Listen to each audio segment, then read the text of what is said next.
Assalamualaikum warahmatullahi wabarakatuh. Shalom, Om Swastiastu, Namo Buddhaya, Salam Kebajikan. Kami dari tim Nawasena yang beranggotakan 3 orang, ada Felicitas Diva Rahayuningsi Naftali, Graciela Natania Kusuma Dewi, dan Putri Mainers Elizabeth Fahid dari Fakultas Ekonomi dan Bisnis Universitas Tikubang Semarang. Kami akan menjelaskan solusi mobilitas inklusif berbasis AI untuk kemandirian tunanetra di Indonesia. Mari kita lihat realita yang ada. Indonesia memiliki 3 hingga 4 juta jiwa penyandang tunanetra. Namun, fakta yang memprihatinkan dari Kemenkes 2023 menunjukkan bahwa hanya 12% dari mereka yang menggunakan alat bantu mobilitas. Mengapa demikian? Ada hambatan infrastruktur, kondisi infrastruktur publik yang belum merata, sehingga seringkali menjadi penyebab utama cedera, bahkan 25% disabilitas terjadi akibat kecelakaan. Ada ketergantungan tinggi, hal ini menciptakan hambatan besar bagi mereka untuk hidup mandiri secara ekonomi maupun sosial. Nawasena hadir sebagai asisten penglihatan digital yang berdiri di atas 4 pilar teknologi utama. Yang pertama ada VEI, menggunakan algoritma YOLO untuk deteksi objek secara instan yang kemudian dikonversi menjadi suara.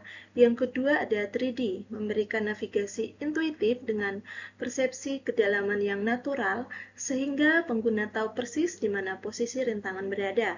Yang ketiga ada Hybrid Navigation System, integrasi GPS outdoor dan inter-positioning system untuk akurasi lokasi yang maksimal. Dan yang keempat ada Guardian Safety Mode, sistem keamanan berlapis dengan fitur SOS terintegrasi untuk situasi darurat. Apa yang membuat Nawasena unggul dan berbeda dari produk global lainnya? Kita lihat ada adaptasi lingkungan lokal. Algoritma kami dilatih khusus untuk kondisi jalanan Indonesia, mulai dari mendeteksi lubang trotoar, pedagang kaki lima, hingga motor yang parkir sembarangan. Ada 3D, navigasi intuitif dengan suara terarah sesuai dengan posisi objek fisik. Ada optimisasi bandwidth, pengguna tidak perlu internet super cepat karena sistem kami bekerja dengan latensi rendah. Harga ultra terjangkau jika produk luar negeri harganya puluhan juta. Nawasena hadir dengan model langganan mulai dari 20.000 per bulan. Untuk keamanan terintegrasi, kami menyertakan Guardian System untuk memberikan ketenangan bagi pihak keluarga. Untuk selanjutnya, saya akan menjelaskan terkait analisis pasar dan target segmentasi. Target primer atau target utama adalah mereka orang-orang tunanetra usia produktif 15 tahun sampai 45 tahun. Mereka yang memiliki keinginan untuk belajar untuk mandiri. Lalu, target sekunder adalah keluarga dan juga pendamping. Mereka yang memprioritaskan keamanan dan peace of mind dari anggota keluarga disabilitas. Lalu, yang ketiga ada target tersier. Target ini mengarah pada institusi dan juga pemerintah seperti SLB atau sekolah luar biasa, yayasan disabilitas, dan instansi pemerintah atau business to business or business to government atau pemerintah. Untuk potensi pasarnya sendiri, kami memiliki pandangan ada sekitar 4 juta populasi tunanetra yang ada di Indonesia. Lalu untuk selanjutnya, saya akan membahas terkait model bisnis dan strategi pendapatan. Dari kedua paket ini, kami mengambil paket yang pertama ada paket basic, biaya per bulannya adalah sekitar Rp20.000. Maka dari itu ada yang dinamakan paket premium. Paket premium ini kami kenakan biaya sekitar Rp35.000 per bulan.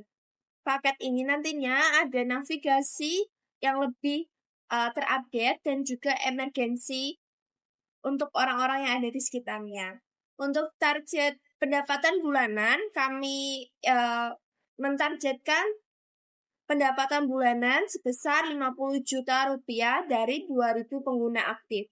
Untuk biaya operasionalnya ada sekitar 38 juta dengan laba bersih 12 juta. Berikut adalah asumsi kunci untuk nantinya biaya-biaya yang akan dikeluarkan oleh perusahaan Nawasena. Untuk harga basicnya ada sekitar 20.000 per bulan, harga premium 35.000 per bulan, lalu mix basic dibandingkan premium sebesar 43% dibandingkan 57%. Lalu untuk target pengguna aktifnya sekitar 2.000 user aktif, lalu current rate bulanannya sekitar 5%, biaya server per user per bulannya sekitar kurang lebih Rp5.700. Lalu budget marketing per bulannya adalah 10 juta, gaji dan overhead per bulannya 28 juta, investasi awalnya sekitar 500 juta yang nantinya akan digunakan untuk pengembangan aplikasi dan AI, dan dengan diskon rate-nya 12%. Selanjutnya, saya akan membahas terkait analisis kelayakan finansial.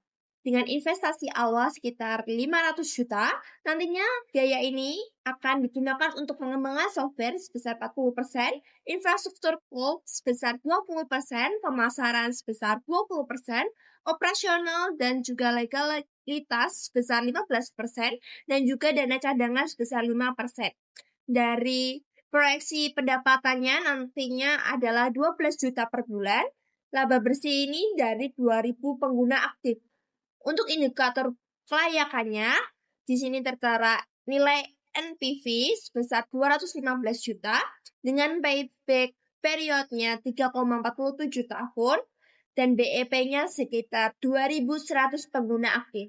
Bisa ditarik kesimpulan bahwa proyek ini layak secara finansial. Asumsi laba rugi kita. Dengan pendapatan langganan basic kita dengan tarif 20.000 dengan 750 pengguna ada 15 juta. Lalu ada pendapatan dari langganan premium kita ada 35.000, sekitar 100.000 pengguna 35 juta. Jadi total pendapatan kita ada 50 juta.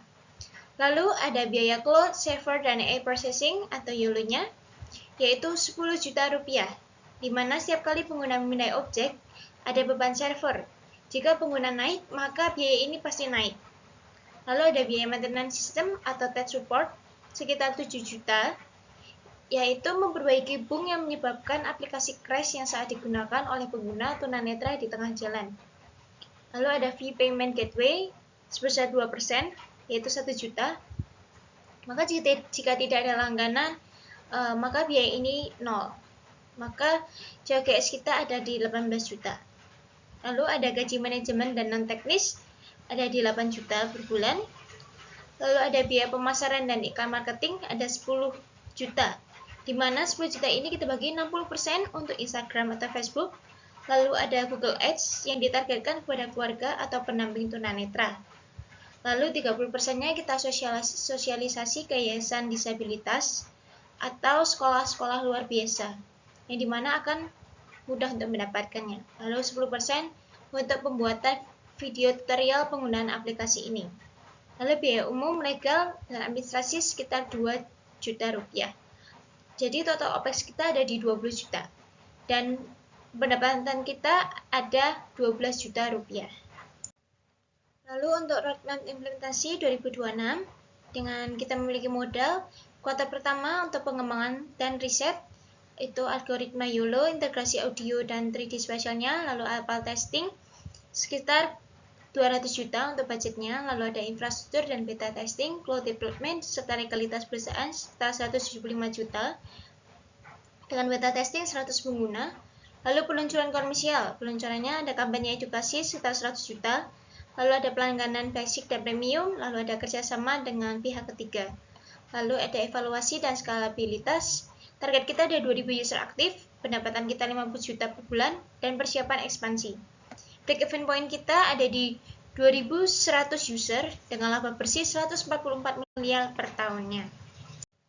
Seperti yang telah kami jelaskan di awal, untuk NPV dan PPP rate-nya, visi kami adalah Nawasena bukan hanya sebuah aplikasi, tetapi sebuah solusi mobilitas inklusif berbasis AI yang menggabungkan inovasi teknologi dan nilai sosial.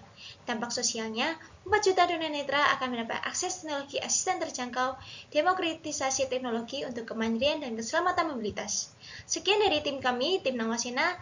Kami mengucapkan terima kasih.